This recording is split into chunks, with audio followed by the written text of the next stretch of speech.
Ежегодно туристы вывозят из Татарстана 1200 тонн чак-чака. Это вес 500 слонов.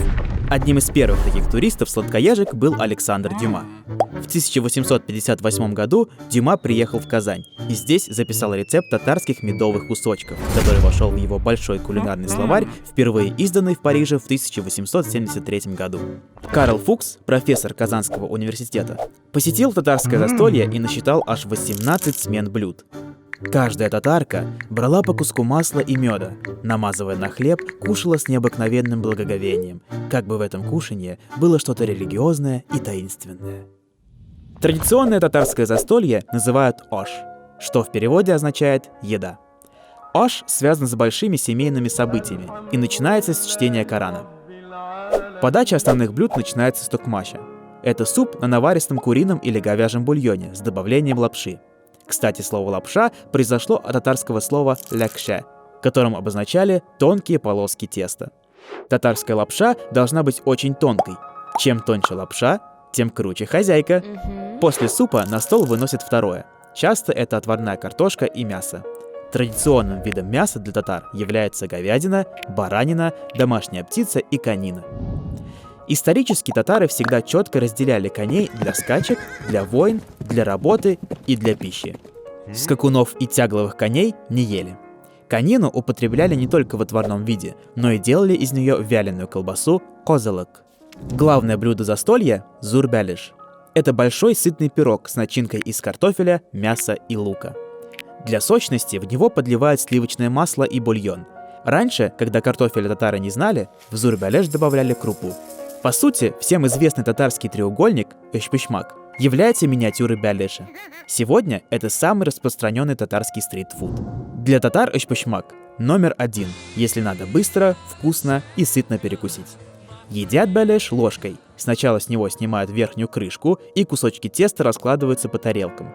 Рядом накладывают начинку. Самой вкусной частью бялиша является нижний слой, пропитанный бульоном начинки. Более всего ценится бялиш из гусятины. Гусь у татар – символ достатка. Это очень важная птица в свадебных церемониях. В некоторых деревнях деньги для молодых и сегодня собирают именно при выносе гуся. Каждая часть тушки имела свое значение. Голова полагалась невесте, чтобы жена не перешагнула через голову мужа, а крылья, чтобы муж был верен в семье. Ну, трактовки везде разные на самом деле. Заканчивается аш чаепитием. Татары пьют чай очень горячим, практически кипящим. Молоко в чай тоже принято добавлять подогретым. Для аромата добавляют душицу, чебрец и зверобой. Татары – настоящие фанаты чая и издревле были поставщиками чая из Китая в Россию. Целый ряд татарских купеческих фамилий в начале 19 века сколотили состояние на чайной торговле. Чай в жизни татар занимал важное место. Если семья продает или закладывает самовар, это означало, что она дошла до полной нищеты и готова лишиться самого дорогого. Традиционный чайный стол очень обилен. Масло, мед, кобартма, коштеле, чак-чак, орехи, сухофрукты, пастила. После аша всегда остается много еды. Каждый гость уносит с собой гостиниц со стола. Куштайнеш, как говорят татары.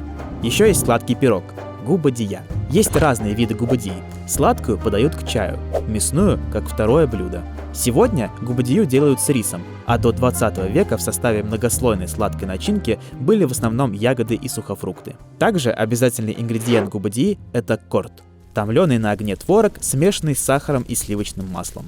Ну и, конечно, чак-чак – самый известный татарский десерт. Однажды хан Булгарии к свадьбе своего сына пожелал новое угощение и поставил 3 условия. Оно должно быть простым в приготовлении, долго не портиться и иметь торжественный вид. Много интересных и вкусных блюд перепробовал тогда хан, но по душе пришлось блюдо, приготовленное женой простого пастуха. Это был чак-чак, сделанный из муки, яиц и меда. Считается, что название происходит от слова «чак», которое переводится как «чуть», как будто бы десерт собран из множества мелких чуть-чутей. Татары сумели сохранить богатые кулинарные традиции, в том числе благодаря ученым. Так, в 1894 году вышла первая татарская поваренная книга «Наставление повару». Автор сборника, ученый-энциклопедист Каюм Насыри, собрал 70 рецептов блюд.